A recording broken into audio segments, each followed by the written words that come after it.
ఇక్కడ కనీసం అప్పుడప్పుడు వచ్చి ఈ ముస్లిమ్స్కి క్రిస్టియన్స్కి ఏదైతే స్కీమ్స్ ఉన్నాయో దాని మీద అవేర్నెస్ ఇస్తే బాగుంటుంది.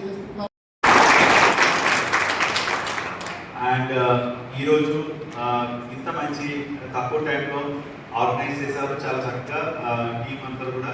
అండ్ అలాగే ఇరాన్, ఇరాక్ ఇవన్నీ కలిపి అత్యధికమైన ప్రాంతాన్ని పరిపాలించిన ఏకైక నాయకుడు ఔరంగజేబు గారు. ఔరంగజేబు గారి తాలూకా పరిపాలనలో రాత్రి జాగరణ ఉంటుంది కదా, మిడ్ అంతా ఉండడం, రాత్రి నమాజ్ ప్రత్యేక నమాజ్ చేసుకొని నైట్ మళ్ళీ సహాయం చేసుకొని ఇంటికి వెళ్తారు. కంప్లీట్గా 9 మసీదులు ఉంటాయి కాబట్టి ప్రతి మసీదులో కూడా డిన్నర్ ఏర్పాట్లు ఉంటాయి, అన్నీ ఉంటాయి. కాబట్టి ఈరోజు కొద్దిగా జనాలు తక్కువ వచ్చారు.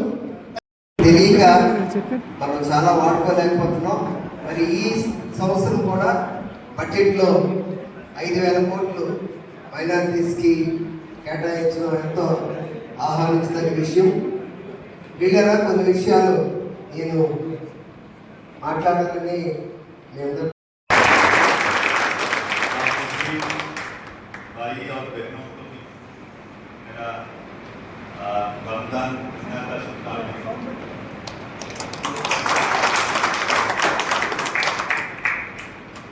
భారతపురం జిల్లా కలెక్టర్గా నేను తీసుకున్న తర్వాత ప్రతి మైనారిటీ వెల్ఫేర్ కార్యక్రమాన్ని కూడా పార్టిసిపేట్ చేస్తున్నాను.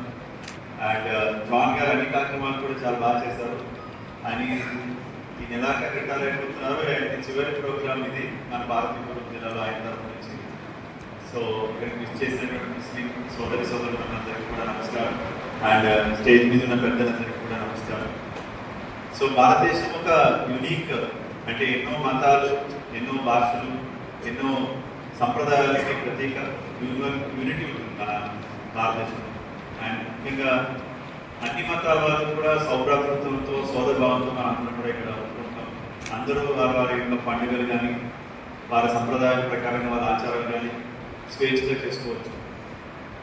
సో ముఖ్యంగా నేను చిన్నప్పుడంతా కూడా मेरा बचपन सब कुछ हैदराबाद में था. सो मैं जब भी मस्जिद के पास चलते थे,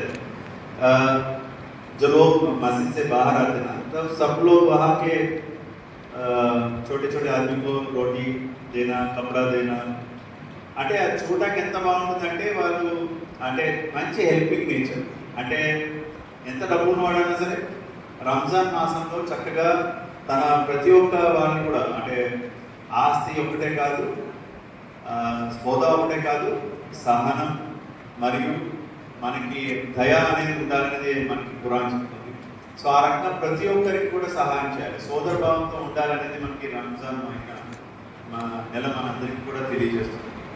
అంటే ఈ రంజాన్ పవిత్ర మాసంలో మీరు ఈ 30 రోజులు కఠిన ఉపవాసం చేస్తారు. అది ఎంత కంట్రోలింగ్ ఉండాలి పవర్, అంటే అది మీరు అలవాటు చేస్తున్నారు. అది ఆ సెల్ఫ్ డిసిప్లైన్, అది ఒక ప్యూరిఫికేషన్ చేస్తుంది మైండ్ని. సో ఇంత మంచి నెలని మీరు ప్రాపర్గా డిసిప్లైన్గా చేస్తున్నారు ఆ ఖురాన్ చెప్పినట్టు. సో అదేవిధంగా ఇంకా ముస్లిమ్స్తో కూడా చాలామంది నాకు తెలిసిన ఫ్రెండ్స్ ఉన్నారు, ఐఎస్ లైన్ వాళ్ళు ఉన్నారు, మంచి మంచి పొజిషన్స్లో ఉన్న టీచర్స్ ఉన్నారు. వాళ్ళ పిల్లలు కూడా చాలా బాగా చదువుతున్నారు. అంటే ముస్లిమ్స్తో కూడా అందరూ చిన్న చిన్న పెట్టి బిజినెస్లతోటే ఉండిపోకుండా బాగా చదివించినట్లయితే మంచి ఆపర్చునిటీస్ ఉన్నాయి గవర్నమెంట్ నుంచి.